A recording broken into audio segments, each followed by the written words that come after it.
जितना भी numerical portion था वो ऑलमोस्ट हम लोग कर चुके थे। कुछ थ्योरेटिकल पोर्शन है उसको देखते हैं। एक टर्म है dip of the magnetic needle, अपने सिलेबस में देखें डिप क्या है।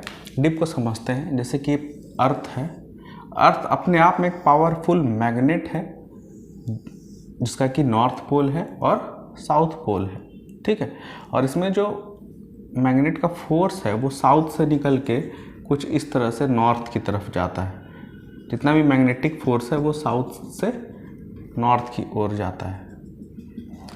और ये जो मैग्नेटिक फोर्स के द्वारा दिखाया गया ये लाइन है, ये जो लाइन है यही क्या कहलाता है, मैग्नेटिक मेरिडियन कहलाता है।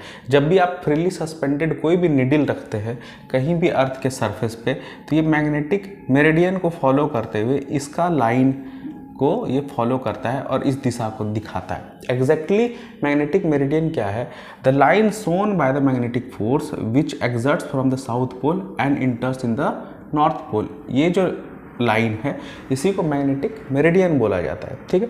तो मैग्नेटिक मेरिडियन देखिए साउथ से इस तरह से निकला और इस तरह से नॉर्थ पे गया। तो निडल भी एग्जैक्टली इसी को फॉलो करता है, इसका जो जो डायरेक्शन है उसी को निडल फॉलो करता है।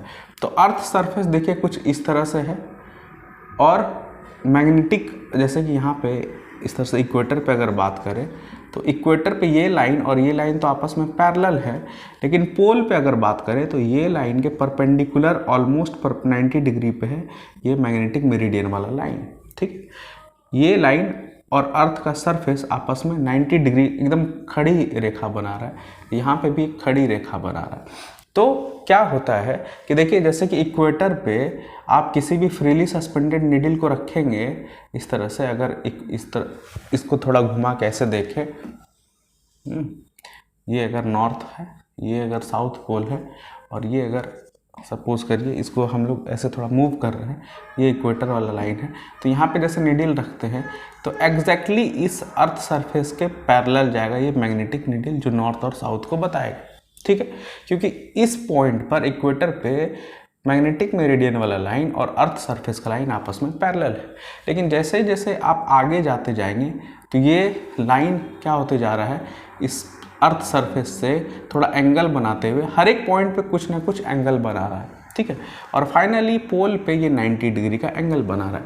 वही होता है जब आप नॉर्थ पोल पे जाते हैं तो मैग्नेटिक निडल भी धीरे धीरे अर्थ सरफेस के पैरेलल ना होकर थोड़ा सा तिरछा होने लगता है और एंगल बनाने लगता है। जैसे कि यहाँ पर अगर बात करें पर्टिकुलर इस प्लेन पे तो अर्थ सरफेस ऐसा है और मैग्नेटिक निडल थोड़ा इस तरफ अपने पोल के तरफ जिधर उधर अट्रैक्ट कर रहा है, जिधर ये नॉर्थ पोल उस तरफ इस तरह झुकने लगेगा और ये एंगल बनाने लगेगा। इसी एंगल को हम लोग क्या बोलते हैं, डिप बोलते हैं या एंगल ऑफ डिप बोलते हैं, dip of the magnetic needle, ठीक है।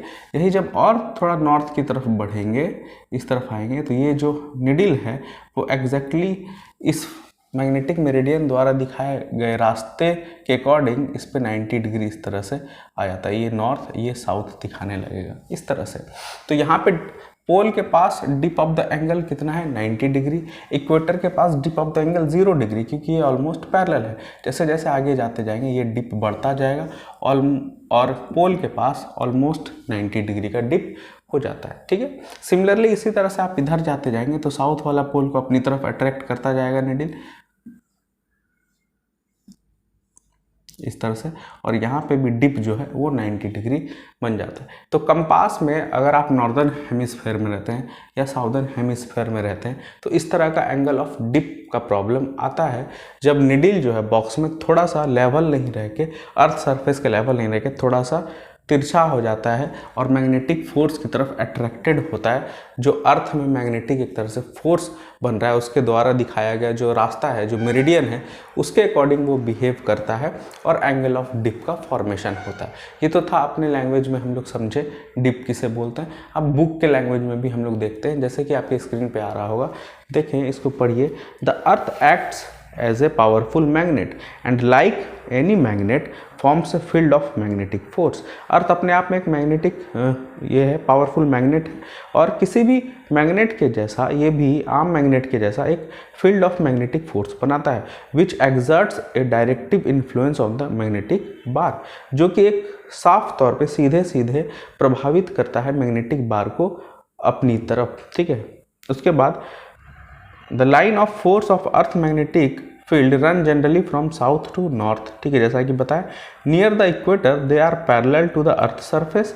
मैग्नेटिक मेरिडियन जो है वो अर्थ इक्वेटर के पास पैरेलल होता है अर्थ सरफेस से।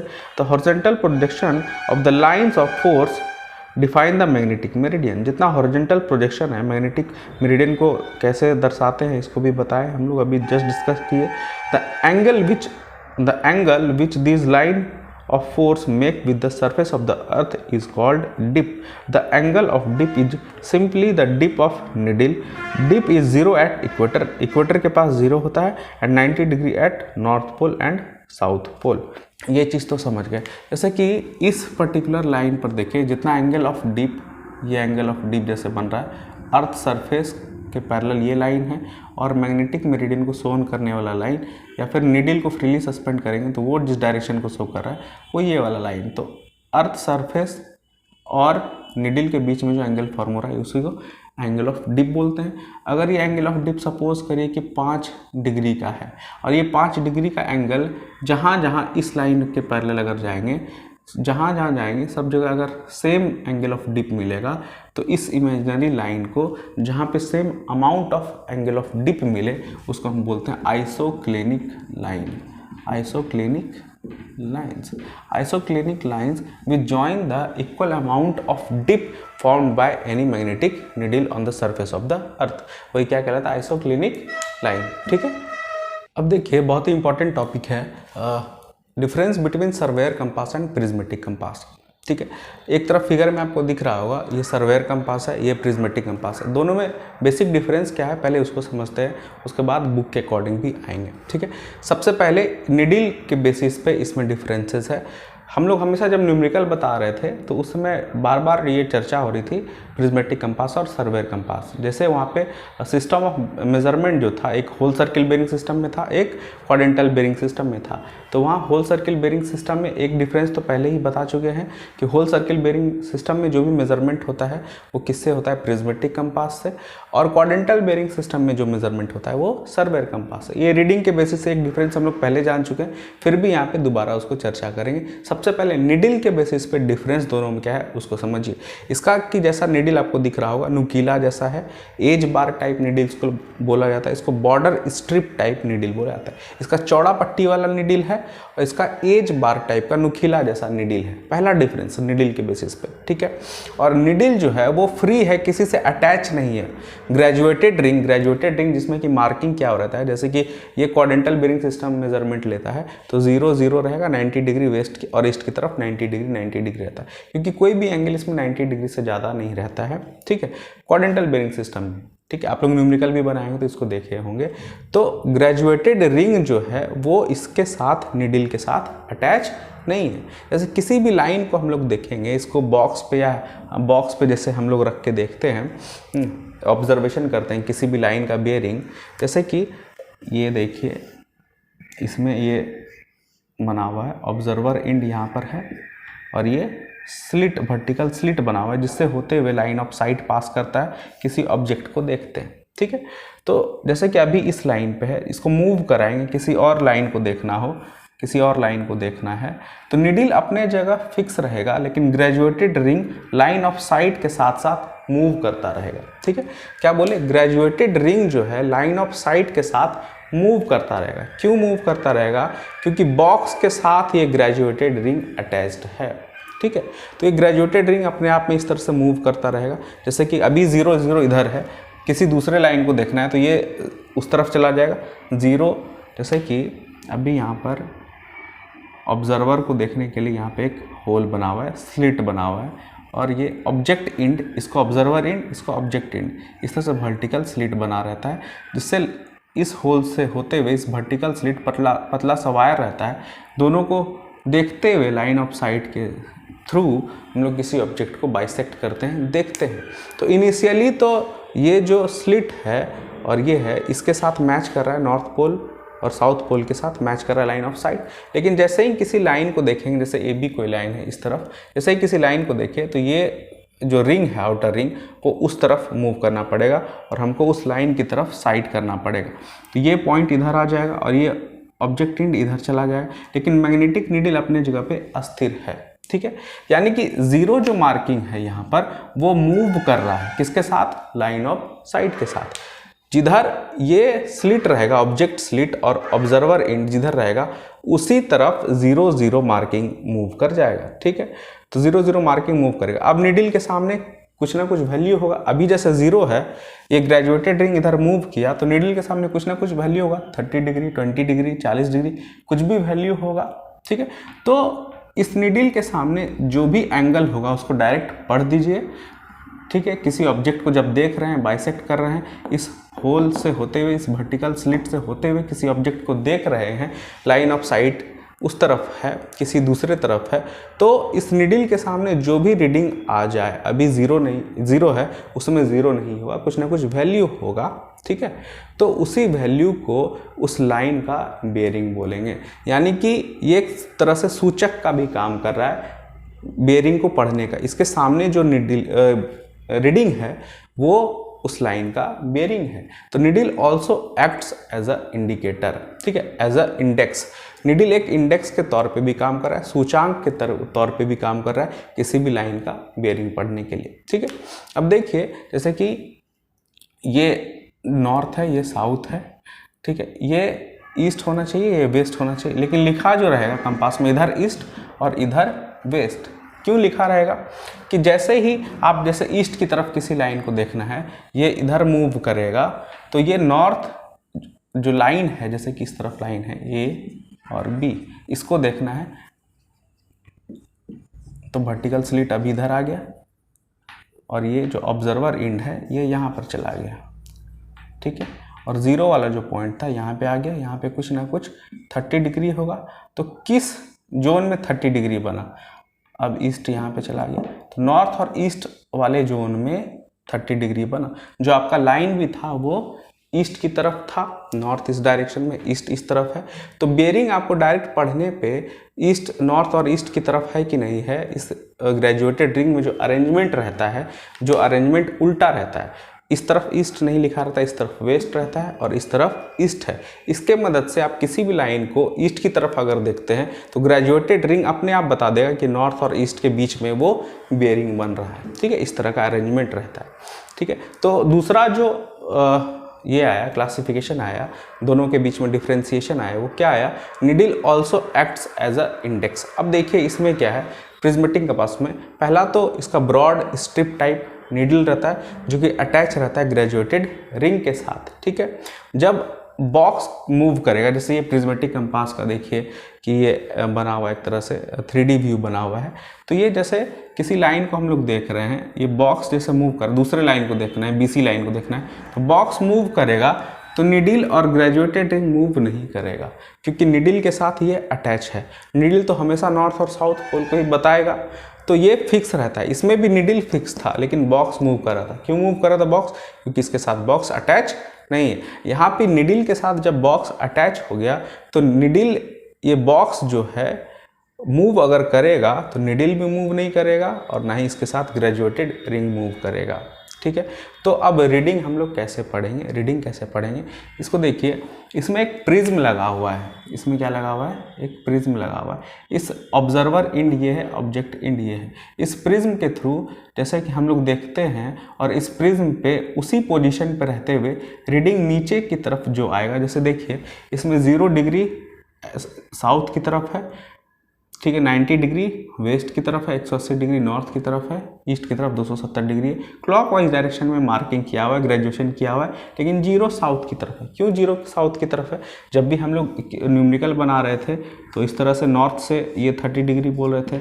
ठीक है, तो 0 इधर दिखा रहे थे, यहाँ पे एक्चुअली जब हम लोग देख रहे हैं प्रिज्मेटिक कंपास को तो 0 बोल रहे हैं यहाँ पे। क्यों ऐसा है, क्योंकि ऑब्जर्वर तो साउथ एंड पे रहता है।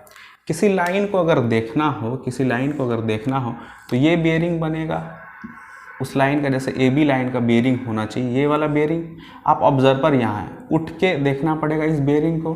ठीक है, अगर एक ही प्लेस से देखना है तो ये एंगल बराबर ये एंगल होगा, ठीक है। अगर इस एंगल को हम लोग डायरेक्ट पढ़ ले कि यहाँ पे ये एंगल कितना बन रहा है, तो एकांतर कोण होने की वजह से ये एंगल और ये एंगल आपस में क्या होगा, बराबर होगा। तो हम लोग साइड करके उठ के रीडिंग नहीं पढ़ के डायरेक्ट उसी पोजीशन में रहते हुए प्रिज्म के मदद से इसके नीचे का रीडिंग क्या है, जैसे कि ये बॉक्स के साथ ये साइड वेंस भी मूव कर रहा है, तो साइड वेंस मूव करेगा। जैसे किसी लाइन ए बी को देख रहे थे, अब साइड वेंस यहाँ पर है और प्रिज्म यहाँ पर है, ठीक है। तो प्रिज्म से देखते हुए नीचे का जो रीडिंग है इन्वर्टेड रहता है, मतलब उल्टा लिखा हुआ रहता है, वो डायरेक्ट इरेक्ट होके आपको प्रिज्म में, जैसे मिरर में कोई भी उल्टा दिखता है इमेज, उसी तरह से आपको प्रिज्म के मदद से देखना है तो इन्वर्टेड ये रीडिंग रहता है, उल्टा लिखा हुआ रहता है। आपको प्रिज्म में टकरा के वो सीधा दिखाई देगा और यहाँ का रीडिंग डायरेक्ट पढ़ सकते हैं। तो ये एंगल आप पढ़ लिए, ये एंगल बराबर ये एंगल होगा, तो इनडायरेक्टली आप उस लाइन का बेयरिंग पढ़ लिए, ठीक है। तो इसमें बॉक्स मूव करता है और बॉक्स के साथ प्रिज्म और ये वर्टिकल स्लिट जो है, इसका नाम वर्टिकल स्लिट है, ये अटैच रहता है और साथ साथ मूव करता है बॉक्स के साथ। लेकिन बॉक्स के साथ ये ग्रेजुएटेड रिंग अटैच नहीं है। ग्रेजुएटेड रिंग अपने जगह अस्थिर है, किसके साथ अटैच होके, निडल के साथ अटैच होके, ये दोनों अपने जगह फिक्स्ड है और बॉक्स मूव कर रहा है, बॉक्स के साथ ये दोनों अरेंजमेंट प्रिज्म और वर्टिकल स्लिट मूव कर रहा है, जिसके मदद से हम लोग रीडिंग लेते हैं, ठीक है। ये बात हो गई। उसके बाद जो डिफरेंशिएशन है, जैसे कि ये जो मेजरमेंट ले रहा है ये क्वाड्रेंटल बेरिंग सिस्टम में ले रहा है, ये जो मेजरमेंट ले रहा है ये होल सर्किल बेरिंग सिस्टम में ले रहा है, ठीक है। और डिफरेंशिएशन बहुत सारा पॉइंट पे बन सकता है कि आप लोग बातों बातों में ये भी डिस्कस किए कि इसका जो मार्किंग क्या रहता है, ये 0 नॉर्थ और साउथ पोल पे 0 0, ईस्ट और वेस्ट पे 90 डिग्री मार्किंग क्या हुआ रहता है, ठीक है। इस तरफ वेस्ट की तरफ ईस्ट लिखा हुआ रहता है और ईस्ट की तरफ वेस्ट लिखा हुआ रहता है। इसमें देखिए कि साउथ पोल पे 0 डिग्री, वेस्ट में 90 डिग्री, नॉर्थ पे 180 डिग्री, ईस्ट में 270 डिग्री, फिर साउथ में 360 डिग्री क्लॉकवाइज इस तरह से मार्किंग क्या हो रहता है ग्रेजुएटेड रिंग पे, ठीक है। उसके बाद देखिए कि इसको जो है जब किसी ऑब्जेक्ट को देख रहे हैं प्रिज्मेटिक कंपास के मदद से, तो जिस पोजीशन पे ऑब्जर्वर, जैसे कि इस पोजीशन पे ऑब्जर्वर झुक के देख रहा है, यहाँ से इसका आई लेवल है, यहाँ से देख रहा है किसी भी लाइन को, तो जिस समय लाइन को देख रहा है, ठीक है, उसी समय इस रीडिंग को भी पढ़ सकता है। लेकिन इसका मतलब क्या हुआ, sighting and reading taking can be done simultaneously at a same place of the observer without changing its position. यानी ऑब्जर्वर बिना अपना पोजीशन चेंज किए ये साइट करना, किसी भी लाइन को देखना और रीडिंग पढ़ना, दोनों काम एक साथ हो सकता है, ठीक है। किसके मदद से, प्रिज्मेटिक कंपास के मदद से। एक ही पोजीशन पे जैसे हम लोग देख रहे हैं किसी भी लाइन को, और उसी पोजीशन पे रखते हुए हम लोग क्या कर लिए, रीडिंग भी पढ़ लिए। ऊपर जाके नहीं देखना पड़ा, ऐसा नहीं कि रीडिंग ले रहे हैं ऊपर जाके देखना पड़ा, ठीक है, क्योंकि प्रिज्म लगा हुआ है, प्रिज्म की मदद से आप रीडिंग भी देख सकते हैं उस प्रिज्म में। लेकिन इसमें क्या होता है कि इसमें आपको साइड कर रहे हैं, तो इस पॉइंट से जैसे साइड कर रहे हैं, किसी भी लाइन को देख रहे हैं, ठीक है, ऊपर जाके देखना पड़ेगा, क्योंकि ये इंडेक्स बताए, यहाँ पे किसी तरह का प्रिज्म नहीं लगा हुआ है। रीडिंग आपको कौन बता रही है, इंडेक्स। इंडेक्स के सामने जो भी वैल्यू होगा वही उस लाइन का बेयरिंग होगा। तो इंडेक्स के सामने पढ़ने के लिए आपको इसके ऊपर जाना पड़ेगा, टॉप व्यू देखना पड़ेगा, ठीक है। यानी कि इसमें sighting and reading observation can not be done simultaneously at a same place, ठीक है। एक ही जगह से बिना पोजीशन चेंज किए हुए ऑब्जर्वर दोनों काम को एक साथ नहीं कर सकता है, उसको अपना पोजीशन चेंज करना ही होगा। साइट करना होगा किसी और पोजीशन से, ऑब्जर्व करना होगा रीडिंग किसी और पोजीशन से। तो इस क्रम में क्या हो सकता है कि इस लेवल पर जैसे पहले रखे हैं, अपने पाम पे जैसे रखे हैं इसको सर्वेयर कंपास को, जैसे ही रीडिंग पढ़ने के लिए आप आएँ तो हो सकता है नीडल थोड़ा, मतलब उसका जो बेयरिंग है वो चेंज हो जाए, थोड़ा सा मूव कर जाए, तो वहाँ पे एरर आ सकता है। इसलिए जब भी सर्वेयर कंपास को यूज़ करते हैं, ये मैंडेटरी है कि ट्राइपॉड पे फिक्स करके ही सर्वेयर कंपास को यूज़ करेंगे, ताकि ऑब्जर्वर अपना प्लेस चेंज भी करे तो इसमें मूवमेंट नहीं आए। और बेयरिंग में किसी तरह का ऐसा नहीं कि देख रहे हैं उसमें बेयरिंग कुछ और था, जब पढ़ने लगे तो चूंकि बॉक्स मूव कर गया तो उसका बेयरिंग कुछ और आ जाए। इसलिए सर्वेयर कंपास जब भी यूज़ करेंगे विथ ट्राइपॉड स्टैंड। लेकिन प्रिज्मेटिक कंपास में एक ही प्लेस पे जब दोनों हो सकता है, ऑब्जर्वर स्टेशनरी रह के एक ही जगह पर साइट करना और रीडिंग पढ़ना दोनों कर सकता है। तो जब पोजीशन ही चेंज नहीं किया तो ट्राइपॉड का ज़रूरत ना भी अगर हम लोग ले, उसका यूज़ ना भी करें ट्राइपॉड का, तो मेरा काम बन सकता है। ठीक है, ट्राइपॉड, इसको ट्राइपॉड बोला जाता है, 3 पैर वाला जो ये स्टैंड है इसको ट्राइपॉड बोला जाता है। ट्राइपॉड में और may not be necessary to observe and reading taking, sighting and reading taking with the prismatic compass. ठीक है, प्रिज्मेटिक कंपास में ये ट्राइपॉड का ज़रूरत नहीं है, अपने पाम पे भी हम लोग, हथेली पे भी रख के प्रिज्मेटिक कंपास को यूज़ कर सकते हैं, लेकिन सर्वेयर कंपास में ऐसा नहीं है। ठीक है, ये कुछ बेसिक डिफरेंसेस था। अब आते हैं किताबी लैंग्वेज से क्या बोलता है, इसको देखिए आपके स्क्रीन पे जैसे आ रहा होगा। पहला मैग्नेटिक नीडल के बारे में है, the needle is as bar type and it also act as an index. Clear हो गया। प्रिज्मेटिक कंपास में क्या है, the needle is broad needle type but it does not act as an index. Broad needle type है, चौड़ा पट्टी वाला है, ये इंडेक्स के तौर पे, सूचांक के तौर पे ये काम नहीं करता है। दूसरा जो डिफरेंस है ग्रेजुएटेड रिंग को लेके, ग्रेजुएटेड रिंग क्या बोलता है, the graduated ring is attach to the box and not to the needle. ठीक है, सर्वेयर कंपास में ग्रेजुएटेड रिंग जो है वो बॉक्स के साथ अटैच रहता है, नीडल के साथ अटैच नहीं रहता है। नीडल फ्री रहता है, पाइवोट पे सपोर्टेड रहता है। ठीक है, पाइवोट बोलते हैं सेंटर ऑफ द नीडल के जिस पे रखा हुआ है नीडल, इसको पाइवोट बोलते हैं।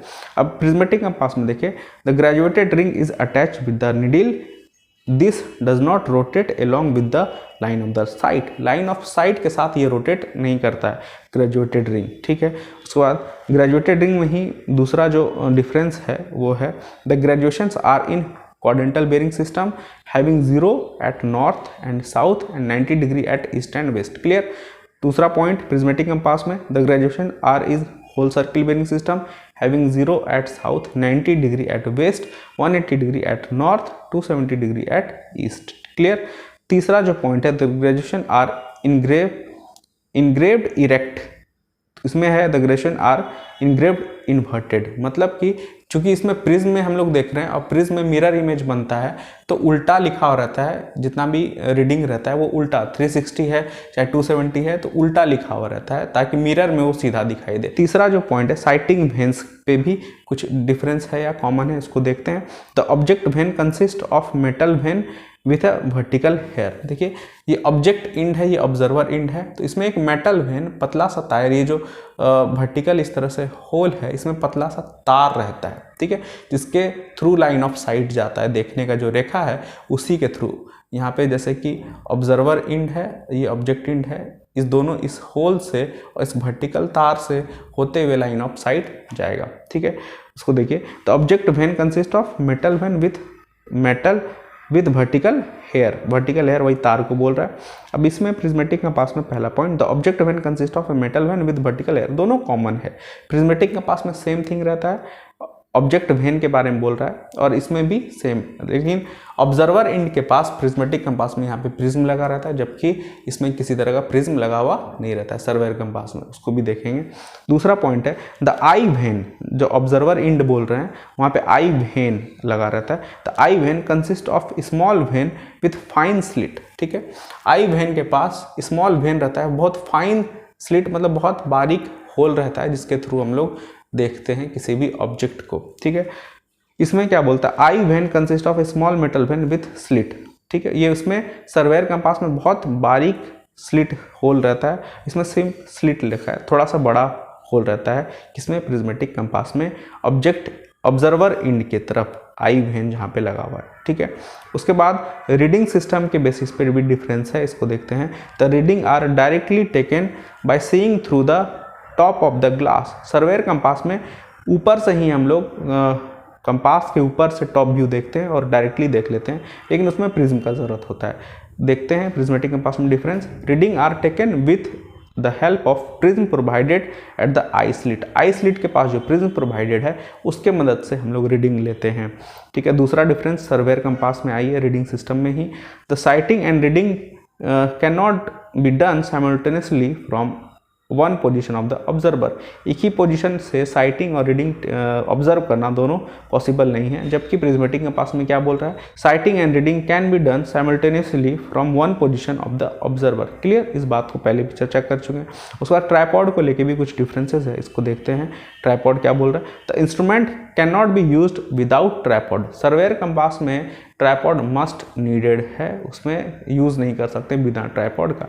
लेकिन प्रिज्मेटिक कंपास में द इंस्ट्रूमेंट मे और may not required tripod. Instrument जो है प्रिज्मेटिक कंपास इंस्ट्रूमेंट जो है उसमें ट्राइपॉड का ज़रूरत पड़ भी सकता है, नहीं भी पड़ सकता है। आप अपने पाम पे भी, हथेली पे भी रख के इसको यूज़ कर सकते हैं। ठीक है, ये डिफरेंसेस था।